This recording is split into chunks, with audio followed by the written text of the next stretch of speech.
हाय दोस्तों, अस्सलाम वालेकुम। कैसे आप लोग? मेरा नाम नबील है। ये आज हमारा संडे Q&A है जिसमें आपके पूछे हुए क्वेश्चंस के आंसर मैं देने की कोशिश करता हूं। अगर किसी क्वेश्चन छूट जाता है then I am really sorry for that, लेकिन उसके लिए ज्यादा कुछ कर नहीं सकते। कैमर से आपको बहुत सावधान रहना है, बहुत अलर्ट रहना है। कोई भी आएगा नीचे कमेंट करेगा आप गिव अवे जीते, इसका मतलब ये नहीं है कि आप सच में गिव अवे जीते। कोई गिव अवे हमारे चैनल पर रन नहीं कर रहा हूं मैं। ना टेलीग्राम पे आपको बुलाऊंगा, ना आपसे चैट करूंगा, ना आपसे कोई जो है डिलीवरी चार्जेस में मांगूंगा। जो होगा चैनल पे, अगर कोई गिव अवे होगा तो वीडियो के जरिए से अनाउंसमेंट होगा और वीडियो के जरिए से विनर सिलेक्ट किए जाएंगे, या फिर हमारे इंस्टाग्राम, स्नैपचैट, ट्विटर, ये जो अकाउंट्स है इसके जरिए से किए जाते हैं। तो डिस्क्रिप्शन में जो है उन अकाउंट्स का लिंक होता है, अगर आप फॉलो करके रखेंगे आपको पता चल जाएगा कि मेरे जेन्युइन अकाउंट्स कौन से हैं इन दूसरे वेबसाइट्स पे या दूसरे एप्लीकेशंस पे। तो यहाँ पे शुरुआत करते हैं इस Q&A की। पहला कमेंट या पहला क्वेश्चन ले लेते हैं। ये हर्ष साहू, इनका बोलना ये है कि ये आदमी यानी कि मैं जो है कि आईफोन को अच्छा समझता है, सैमसंग को कुछ नहीं समझता। सैमसंग को भी मैं समझता हूँ, वही जो आईफोन को समझता हूँ, यानी कि सैमसंग के फोन आते हैं, एप्पल के भी फोन आते हैं जो कि आईफोन है। तो यहाँ पे कुछ नहीं समझने वाली कोई बात नहीं है। बस ये है कि आईफोन को जो है मैं सैमसंग के मुकाबले बेहतर समझता हूँ। आईफोन का जो बेस्ट मॉडल है वो है 14 Pro Max आज के जमाने का, और दूसरा है जो मुझे बेस्ट लगता है वो है सैमसंग का S22 Ultra। ओल्ड वाले मैंने बहुत यूज करके देख लिया, वो क्रीज व्रीज जो होता है बीच में उसमें मजा नहीं आता, तो काफी बल्कि भी जाते। तो ये दो फोन मुझे अच्छे लगते हैं और दोनों फोन मैंने रखे हुए हैं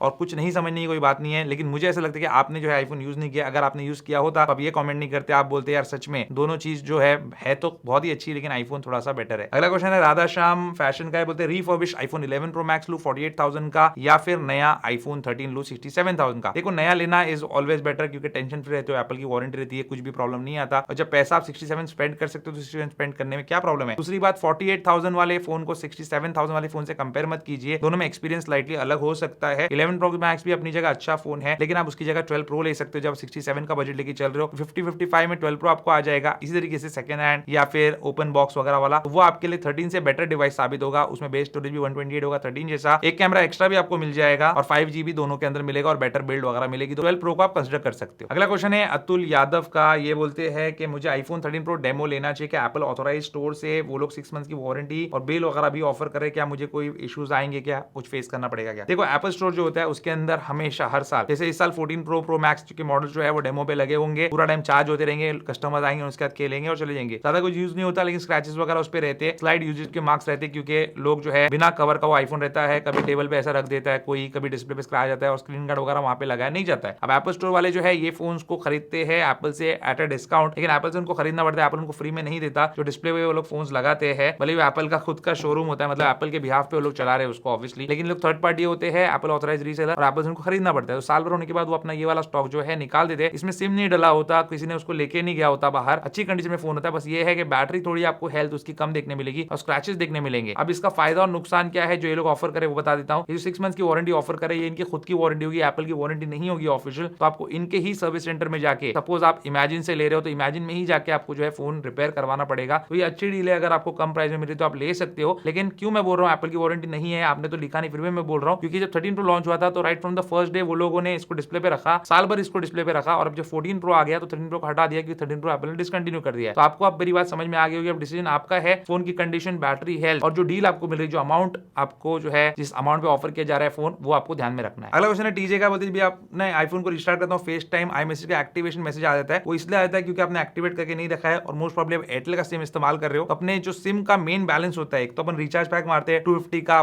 300 का जो भी मारते हैं, उसके अलावा एक 10 रुपए का 20 रुपए का रिचार्ज कर दो तो आपका आई मैसेज फेस टाइम जो है एक बार एक्टिवेट हो जाएगा, मैसेज जाएगा, आपका 5 रुपए कटेगा और फिर ये मैसेज आना आपका बंद हो जाएगा। दूसरी चीज ये पूछते हैं, मैं एक मेल हूँ, एक मर्द हूँ, तो मुझे जो है एक 41mm या फिर 45mm इनमें से कौन सी एप्पल वॉच लेनी चाहिए और सीरीज 7 लेना सही रहेगा क्या? आप सीरीज 6 भी ले सकते हो, सीरीज 7 भी ले सकते हो, ज्यादा कोई डिफरेंस है नहीं। 41-45mm के अंदर मैं 45mm ही आपको बोलूंगा, जब तक कि आपकी जो कलाई है बहुत ही नाजुक नहीं है, और नाजुक मतलब जैसी गर्ल्स की होती है, गर्ल्स में भी कुछ लड़कियों की ज्यादा नाजुक होती है, तो उन लोगों ने 41mm लेना चाहिए। अदरवाइज जिसका भी रिस्ट का साइज मीडियम से हैवी की तरफ है, चाहे वो गर्ल है चाहे वो बॉय है, उसको 45mm लेना चाहिए, क्योंकि डिस्प्ले बड़ा होगा तो यूज करने का थोड़ा सा मजा भी ज्यादा आता है। हालांकि एप्पल वॉच का डिस्प्ले जो है उससे कोई खेलता नहीं रहता है। एप्पल वॉच का मैंने एक ट्रिक बताया था ना, जिसमें आप एप्पल वॉच को अपने आईफोन से भी यूज कर सकते हो, और लोगों को मैंने बोला कि उन लोगों के लिए जिनको कुछ विजुअल इंपेरिटीज है, प्रॉब्लम है, देखने में दिक्कत आती है, छोटा डिस्प्ले, चश्मा है, तो लोग बोलते हैं जब छोटा डिस्प्ले है तो फिर लिया ही क्यों जब चश्मा लगा हुआ है। तो अरे भाई कॉमन सेंस की बात है कि इंसान एप्पल वॉच क्या सिर्फ टाइम देखने के लिए लेता है, कि उसको टाइम नहीं दिख रहा तो अपने मोबाइल पे टाइम देखेगा, ऐसा नहीं होता है। बहुत सारे हेल्थ फीचर्स होते हैं, बहुत सारे वर्कआउट मोड्स होते हैं, बहुत सारी चीजें होती है, जो प्रेसिजन ट्रैकिंग होती है, SpO2 होता है, ये सब आपका आईफोन थोड़ी करके आपको देगा, एप्पल वॉच ही करके देगी। तो एप्पल वॉच जो है 41-45mm कोई भी ले सकते हो, सारे पैरामीटर्स आईफोन पे देख सकते हो, लेकिन 45mm लोगे तो बेटर रहेगा, डिस्प्ले बड़ा रहेगा तो थोड़ा सा आपको बेटर एक्सपीरियंस मिलेगा उसमें। अगला क्वेश्चन है मिनहाज पठान का, बहुत लोग जो है इस बार आईफोन लेने के फिराक में लग रहे हैं मुझे, यहाँ पे ये पूछते हैं कि 14 प्रो और 13 प्रो मैक्स में से मुझे एक फोन लेना है। 14 प्रो मतलब 6.7 इंचेस, 13 प्रो मैक्स मतलब 6.7 इंचेस। बहुत कंफ्यूज हूं, बड़े स्क्रीन मुझे बहुत पसंद है, प्लीज मुझे आंसर करो। भाई 13 प्रो मैक्स आप ले लो, 14 प्रो मत लो। 13 प्रो मैक्स आपको बेटर बैटरी लाइफ देगा, बड़ा आपको डिस्प्ले मिल जाएगा, प्रोमोशन तो उसमें भी है, बस उसमें नॉच है और इसमें डायनामिक आइलैंड है। दोनों के अंदर आपको वीडियो देखने टाइम पे वो चीज एक कोने में दिखती रहने वाली है, उससे कोई ज्यादा फर्क पड़ता नहीं। और मेरे हिसाब से दोनों के अंदर 13 प्रो मैक्स जो है ओवरऑल एक बेटर डिवाइस है। हाँ, आपको 14 प्रो के अंदर कुछ फीचर्स एक्स्ट्रा मिल जाते हैं, कुछ कैमरा कैपेबिलिटीज एक्स्ट्रा मिल जाती है, लेकिन आपके लिए इंपॉर्टेंस है वो है बड़े डिस्प्ले का, तो आपको उसके लिए जाना चाहिए। अगला क्वेश्चन है अहमद कागदी का, ये बोलते हैं आईफोन 11 और आईफोन 13 दोनों यूज कर रहा हूं। आईफोन 11 का जो सिस्टम डेटा है वो 50 जीबी का हो गया और आईफोन 11 मेरा 128 जीबी का है, मैं क्लियर कैसे कर सकता हूं? और 13 में सिर्फ 5 जीबी का सिस्टम डेटा है। सबसे पहली बात, आपके आईफोन 11 के अंदर से जितने भी यूजलेस एप्लीकेशन जो आप यूज नहीं करते उसको डिलीट कर दो। उसके बाद आपने फाइल मैनेजर जो होता है आईफोन का, उसमें जाके देखिए कोई ऐसी फाइल पड़ी है क्या जिसका आपको यूज नहीं कर रहे, वहां पे बेकार बेकार में पड़ी है क्या, उसको डिलीट कर दीजिए। एप्पल टीवी एप्लीकेशन के अंदर कोई मूवीज हो सकता है आपने ट्रांसफर करके रखी होगी, वीडियोस ट्रांसफर करके रखे होंगे जो आपको फोटो गैलरी में नहीं दिख रही लेकिन एप्पल टीवी में दिख रहे हैं, उसको अगर आप निकालना चाहते हो तो उसको डिलीट कर दीजिए। और सबसे इंपॉर्टेंट चीज, आपके पास सफारी है तो सफारी में जाके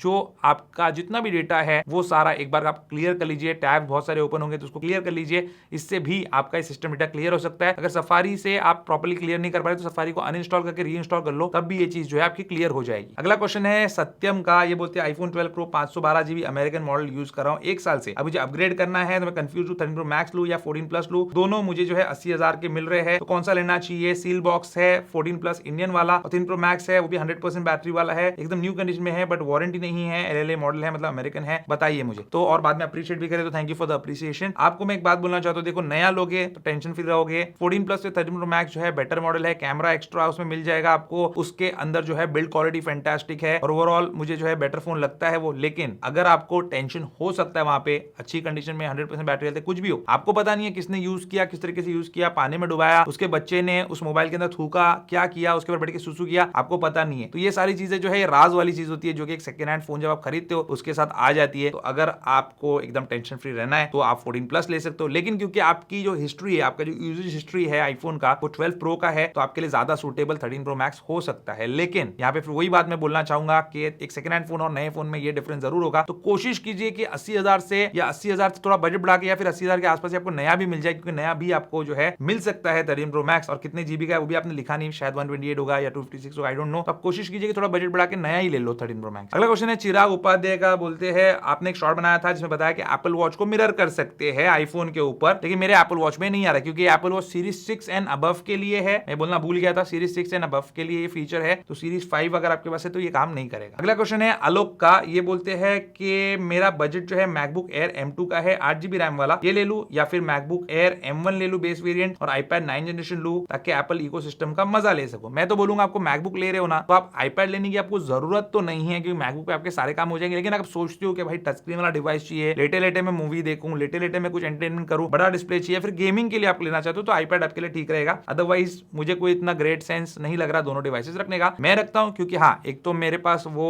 फ्लेक्सिबिलिटी है कि मैं सारे डिवाइसेस रख सकता हूं, दूसरी चीज है आपको रिव्यू देना है, और तीसरी चीज है हाँ मैं उसके साथ जो है कंफर्टेबल हूं, मतलब ऐसा मुझे कहीं कॉम्प्रोमाइज नहीं करना पड़ रहा है कि मैकबुक में एक लोअर वेरिएंट लेके मैं iPad लूं। अब रही बात मैकबुक की, तो मैकबुक एयर M1 M2 कोई फर्क आपको महसूस नहीं होने वाला है। अगर आपका काम बेसिक है, नॉर्मल है, दोनों में से कोई भी ले सकते हैं और थोड़ा सा भी एडवांस है तो M2 वाले की जगह M1 के अंदर ही 16GB रैम लेंगे तो बेटर रहेगा आपके लिए। और अगर आपके पास एप्पल वॉच ऑलरेडी नहीं है तो मैकबुक और एप्पल वॉच के कॉम्बिनेशन के चाहिए तो आईफोन, एप्पल वॉच, मैकबुक ज्यादा बेटर कॉम्बिनेशन आपके लिए रहेगा। अगला क्वेश्चन है शेख का, ये बोलते हैं कि इस दौर में एंड्रॉइड फोन के चार्जर 2000 वॉट के हो गए हैं। भाई पता नहीं 2000 वॉट के कहां पे हुए, शायद 200 लिखने वाले थे और कई कंपनी देने लगी है, इससे मोबाइल 15 मिनट में फुल बैटरी चार्ज हो जाता है। क्या इससे हमारे फोन को और हमको कोई नुकसान हो सकता है? बिल्कुल नुकसान हो सकता है, आपको तो नहीं लेकिन फोन की बैटरी को डेफिनेटली नुकसान होता है। इतना रैपिड जो चार्ज होता है 200 वॉट का होता है। आपने टाइपिंग एरर कर दिया मुझे पता है, मैं आई एम जस्ट किडिंग। तो ये 200 वॉट का चार्जिंग जब पुश कर रहे हो आप बैटरी के अंदर तो आपकी बैटरी डेफिनेटली जो है over a period time as compare to एक ऐसे फोन जिसका 20 से 25 वॉट का charging capacity, charging speed support करता है, उसके मुकाबले जल्दी डिप्लीट होगी, उसकी बैटरी हेल्थ जल्दी डाउन होगी। इसलिए सैमसंग आज भी अपने फ्लैगशिप फोन में देखोगे तो 25 वॉट की या 30 वॉट्स की ऐसी चार्जिंग देता है। आईफोन के अंदर भी वही आती है 20-25 वॉट की, ये 20 से थोड़ा ज्यादा भी देता है आईफोन 14 प्रो। बहुत लोगों का बोलना है कि मे बी अराउंड 30 देता है, 27 देता है। तो यही जो है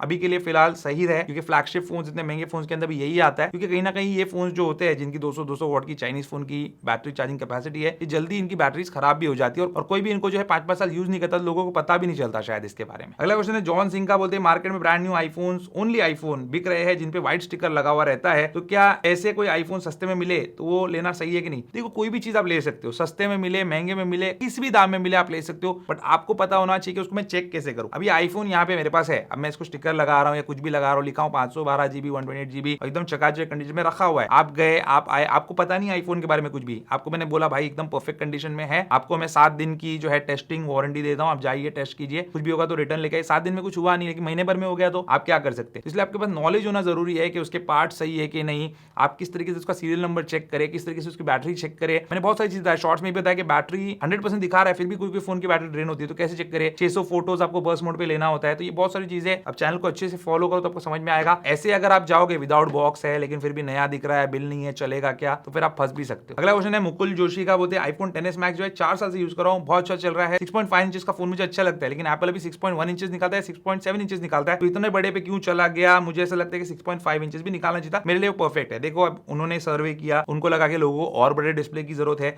और 6.5 और 6.7 में ज्यादा कोई डिफरेंस नहीं, क्योंकि वो डायगनली बड़ा होता है, जो डिस्प्ले का साइज होता है वो डायगनल होता है, मतलब ये एंड से ये एंड तक जो है वो मेजर किया जाता है, ऐसे सीधा नहीं, तो इतना कोई बड़ा डिफरेंस नहीं है। और ये बड़ा डिस्प्ले जो है ये लोगों को अच्छा लगने लगा और वो सक्सेसफुल थी उनकी स्ट्रैटेजी, इसलिए उन्हें 6.1 और 6.7 रखा 6.5 की जगह। लेकिन आपके कमेंट से मुझे एक चीज अच्छी लगी कि इतने साल पुराना आईफोन है, 2018 का, 4 साल हो गए, अभी 5th ईयर हो जाएगा नेक्स्ट ईयर, फिर भी आप जो है उससे बहुत ज्यादा खुश है। तो मैं ये चीज देखता हूँ, मुझे बहुत अच्छा लगता है। आज भी लोग आईफोन 10R, XS मैक्स ये सब यूज करते हैं, they are really happy with those phones. अगला क्वेश्चन है ईशान बराई का, ये बोलते हैं आप अपने वीडियो को 1080p 60 पे अपलोड करो ताकि आपके एप्पल डिवाइसेस के पूरे पैसे वसूल हो जाए। पहली बात तो मैं एप्पल डिवाइसेस शूट नहीं करता, मैं सोनी के मिररलेस कैमरा से शूट करता हूँ, क्योंकि आईफोन ये क्वालिटी निकाल नहीं सकता, कोई भी फोन नहीं निकाल सकता इनफैक्ट। और रही बात 1080p 60 की, उससे अच्छा 4K 30 जो मैं पोस्ट करता हूँ वीडियो, आप 4K में देखिए, ज्यादा आपको मजा आएगा। 1080p 60 करने की यहाँ पे कोई जरूरत नहीं, क्योंकि कोई व्लॉग हम लोग करें नहीं रियल लाइफ वाला, के बाहर घूम रहे, ये इन स्टूडियो हमारी शूटिंग होती है, बाहर भी शूट करते हैं, तो हम फोन के बारे में बात करते हैं। तो व्लॉगर्स जो 1080p 60 या 4K 60 में शूट करते हैं, उनके लिए अच्छा लगता है। हमारे लिए जो ये रेजोल्यूशन है और जो फ्रेम रेट है वो आपके लिए परफेक्ट है। अगला क्वेश्चन है फैयाज पटेल का, वर्क फोकस मोड में कुछ फैमिली कॉन्टैक्ट को अलाउ किया, लेकिन मुझे उनका कॉल मैसेज जो है वो वाइब्रेशन मोड में चाहिए, तो कैसे करेंगे? भाई ऐसा नहीं हो सकता, अगर आपको वाइब्रेशन मोड में चाहिए तो you have to keep your iPhone on silent, और अदरवाइज आपको उनको परमिशन देनी है कि उनके कॉल्स जो है कम थ्रू करे। तो आप वर्क फोकस जब एनेबल करें तो अपने फोन को यहाँ से साइलेंट स्विच से साइलेंट पे भी डाल दे, तो उनका फोन जो है ऑटोमेटिकली साइलेंट मोड पे लेकिन वाइब्रेशन मोड पे आएगा आपको। अगला क्वेश्चन नितेश मराठे का, बोलते क्या आईफोन्स आने वाले समय में विदाउट चार्जिंग पोर्ट, मतलब ओनली वायरलेस चार्जिंग के ऑप्शन के साथ आ सकते हैं क्या? कितनी % संभावना है? तो काफी इसकी संभावना है, 50-50 बोल सकते हैं आप, कि ये भी हो सकता है। Apple is working on that कि पूरा जो है पोर्टलेस आईफोन आए, क्योंकि पोर्ट से जो है आपका आईफोन हैक भी किया जा सकता है, लेकिन अगर पोर्टलेस होगा तो it will be very difficult, कि मतलब कोई वायर्ड तरीके से ये चीज नहीं हो रही, आईपी रेटिंग बढ़ेगी, बहुत सारी चीजें, और एप्पल को कुछ यूनिक करना ही होता है, वो ये चीज जो है जरूर करेंगे कभी ना कभी, वायरलेस कंप्लीटली जो है एप्पल को चार्जिंग के आएंगे, लेकिन उसके लिए उनको अपनी वायरलेस चार्जिंग स्पीड जो है काफी ज्यादा बढ़ानी पड़ेगी। 15 वॉट की स्पीड सपोर्ट करता है, जो कि इनफ नहीं है, वो काफी स्लो रहती है व्हेन कंपेयर टू 20-25 वॉट जो अपने लेटेस्ट आईफोन्स वायर्ड तरीके से सपोर्ट करते हैं। अगला क्वेश्चन है अमित पटेल का, बोलते हैं लेकिन एंड्रॉइड में iOS से ज्यादा फीचर्स है। बिल्कुल मैं आपकी बात से सहमत हूं, आईफोन से ज्यादा एंड्रॉइड में फीचर्स जो है वो ज्यादा देखने मिलते हैं। जैसे फॉर एग्जांपल एक सबसे अच्छा फीचर जो एंड्रॉइड में है, जो हमारे इंडिया के अंदर तो बहुत ज्यादा जरूरी है, वो है आपकी कॉल रिकॉर्डिंग। तो ये S22 अल्ट्रा है, कॉल रिकॉर्डिंग है, इसमें बहुत सारी चीजें ऐसी होती है जो एंड्रॉइड पे चलती है, आईफोन पे नहीं। लेकिन एक बात है कि आईफोन यूज करने का जो मजा है वो एंड्रॉइड के अंदर नहीं है। ये फोन भी सिमिलरली प्राइस्ड है, बहुत ज्यादा फर्क नहीं बोलूंगा मैं, 1 लाख के ऊपर का फोन ये भी है, 1 लाख के ऊपर का फोन ये भी है, थोड़ा ज्यादा महंगा हो गया है इस साल। तो यहाँ पे जो यूजेज एक्सपीरियंस है, अगर आप आईफोन यूज करें और बाद में S22 अल्ट्रा यूज करें, आप इस पे सोशल मीडिया यूज करें, तो आपको समझ में आएगा कि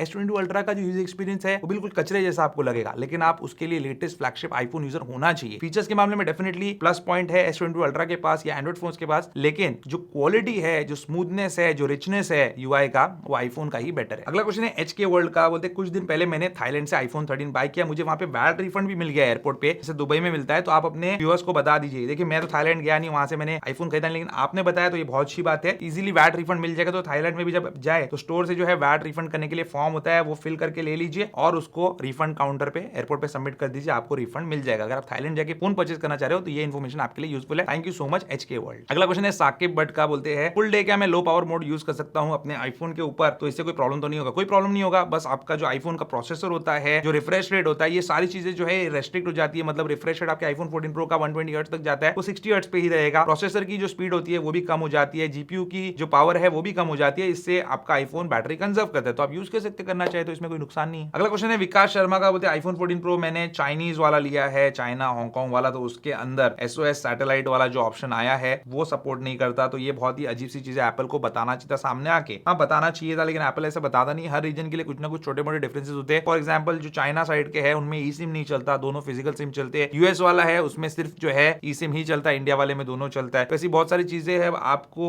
रिसर्च करके लेना चाहिए। एक्चुअली एप्पल की तरफ से ये चीज आपके सामने क्लियर भी होनी चाहिए थी, लेकिन अनफॉर्चुनेटली एप्पल के प्रैक्टिसेस ऐसे कि वो ये सारी चीजें बहुत ज्यादा वोकल होकर बताता नहीं है। आपको जब लेना है तो आपको रिसर्च करनी पड़ती है चीजों के बारे में। तो ये चीज एक है, लेकिन मुझे नहीं लगता कि आपको बहुत ज्यादा प्रॉब्लम आएगी। लेकिन हाँ, एक बुरा चीज हुई है आपके साथ कि आपको वो फीचर जो है आगे जब आ जाएगा इंडिया के अंदर तब इस्तेमाल करने ना मिले। अगला क्वेश्चन है सीनू खान का, बोलते हैं आईफोन 11 है मेरे पास, 5G आ गया है तो क्या सेल करके 12 ले लूं क्या आईफोन 12? देखो भाई, जरूरी नहीं है कुछ कि आप 5G आ गया है तो आईफोन 11 आपका जो अच्छा वाला चल रहा है उसको सेल करके एक्स्ट्रा पैसा डाल के आईफोन 12 ले लो। अगर आप वाईफाई पे यूज कर रहे हो अपने आईफोन को, घर में वाईफाई, ऑफिस में वाईफाई, तो आपको 5G की कोई रिक्वायरमेंट मुझे नहीं लगता कि एकदम हार्ड एंड फास्ट रहेगी कि आप सेल करके एक्स्ट्रा पैसा डाल के फोन लो ही। क्योंकि जितने लोग भी मेरे घर में है सबके पास 4G आईफोन ही है। मैं ही एक जो 5G आईफोन लेटेस्ट वाला यूज करता हूँ, वो लोग अपने iPhone 10s max, iPhone 11 pro, iPhone 10s, iPhone 10R इसके साथ खुश है। They don't want to upgrade. मेरे पास फोन है, मैं अगर ऑफर भी करूँ तो बोलते नहीं भाई क्या जरूरत है, लेने की जरूरत नहीं है हमको, क्योंकि ना कैमरा का कुछ ज्यादा यूज करते हैं, घर में रहते हैं या ऑफिस जाते तो कोई ऐसा कोई सेल्फी लेता नहीं है, पोर्ट्रेट मोड में फोटो, ये वो चिचोरे चाले हरकतें ये तो कोई करता नहीं, हम लोग ही करते हैं जो यूट्यूब पे है या जो लोग टिकटॉक बनाते हैं या इंस्टाग्राम पे करते हैं। तो ये घर वाले फैमिली मेंबर्स तो करते नहीं है। जो बेचारा ऑफिस जाता है, घर से ऑफिस, ऑफिस से घर, वो तो करता नहीं है, फोटोज लेता है, वो उन फोन्स में भी अच्छे आ जाते हैं। रही बात 5G की, तो 5G जाके वो यूज करेगा जब वो पूरा टाइम बाहर रहेगा। हाँ, पूरा टाइम बाहर रहते हो तो आप ले लो,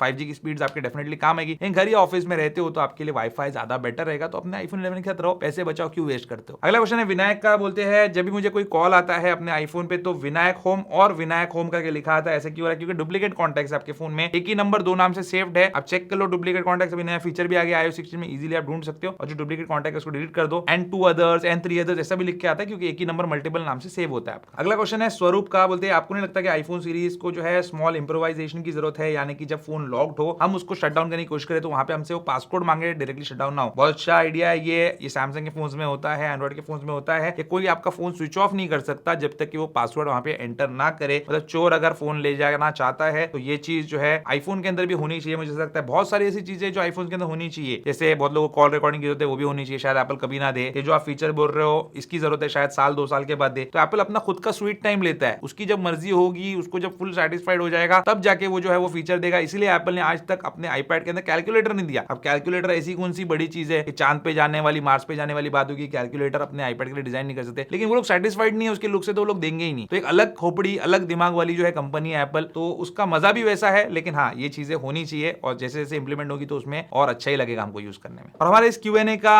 आखिरी क्वेश्चन है मिस्टर बख्शी का, बोलते हैं भाई सीधे हाथ में वॉच कौन पहनता है? तो भाई मैं पहनता हूं वॉच, और दुनिया में ऐसे बहुत लोग हैं, सैकड़ों लोग हैं जो सीधे हाथ में वॉच पहनते हैं। अगर आपके पास एप्पल वॉच है और वॉच एप्लीकेशन आपके आईफोन में है तो उसको ओपन कर लो। और यहाँ पे एक चीज आपको दिखाना चाहता हूँ, थोड़ा सा मैं इसका टेक्स्ट साइज बढ़ा देता हूँ ताकि आपको रीड करने में आसानी हो। यहाँ पे अगर मैं जाऊँ सेटिंग्स के अंदर, जनरल में वॉच एप्लीकेशन की बात कर रहा हूँ, तो यहाँ पे देख सकते हैं आप रीड करके अच्छे से ये वॉच का ओरिएंटेशन कैसा है, कौन से हैंड में आप पहनना चाहते हैं, राइट में, लेफ्ट में। यहाँ पे एप्पल भी जानते हैं कि लेफ्ट और राइट हाथ में जो है लोग घड़ी पहनते हैं। अब अपनी मर्जी है भाई, कल को मुझे अपने पैर पे घड़ी पहननी है तो मेरी मर्जी है, मैंने उसके लिए पूरे पैसे दिया है, कोई मुझे पूछ नहीं सकता मैं क्यों पहनता हूँ। लेकिन आपको मैं बताता हूँ कि मैं क्यों पहनता हूँ, क्योंकि आप हमारे व्यूअर है, आपको जानने का पूरा हक है। क्योंकि मैं जिस कल्चर से बिलोंग करता हूँ, जो कि अपना इंडियन कल्चर है, उसके अंदर हम पानी का इस्तेमाल करते हैं पिछवाड़े को धोने के लिए। तो हम जो बैक साइड अपना वॉश करते हैं वो हाथ, लेफ्ट हैंड का इस्तेमाल करते हैं, और खाने के लिए जो है राइट हैंड का इस्तेमाल करते हैं। अब वॉच को हमेशा वॉशरूम जाने के टाइम पे निकालना कभी पॉसिबल होता है, कभी नहीं होता है। जब हम बाहर घूमते हैं, एयरपोर्ट पे जाते, कहीं और जाते हैं, तो वो गंदा पानी जो है यहाँ पे हाथ में, रिस्ट पे जो है अपने वॉच के स्ट्रैप को भी भिगा सकता है, गंदगी हो सकती है। क्योंकि आप उसको क्या साबुन से वॉश करते बैठेंगे वॉशरूम में जाके, ऐसा तो करेंगे नहीं। और अपने को टॉयलेट पेपर वाली